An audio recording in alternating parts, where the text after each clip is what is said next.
እኚህ እናት በልጃቸው የተገደሉ ናቸው። ወላጅ እናቱን በአሰቃቂ ሁኔታ የገደለው ታዳጊም በቁጥጥር ስር ውሏል።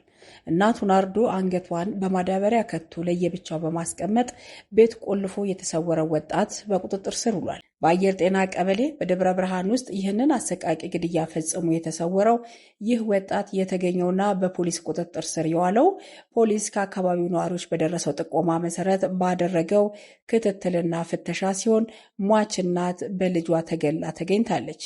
ሟች አንገቷን በቢላ ተቆርጣ የውጭ በር ተቆልፎባት የተገኘችው ሰኔ 19 ቀን 2018 ዓ.ም ሲሆን ግድያው የተፈጸመው ደግሞ ሰኔ 8 ቀን 2018 መሆኑ ታውቋል።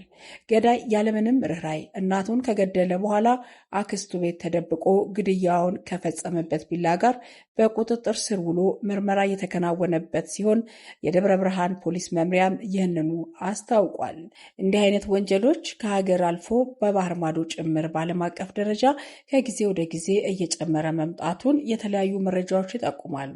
ለምሳሌ በአሜሪካን በየዓመቱ ከ300 በላይ ወላጆች በልጆቻቸው ግድያ የሚፈጸምባቸው ሲሆን በአውስትራሊያ ደግሞ ለ35 ዓመታት በተደረገ ጥናት መሰረት 5% የሚሆኑ ወላጆች በልጆቻቸው ግድያ እንደሚፈጸምባቸው ታውቋል።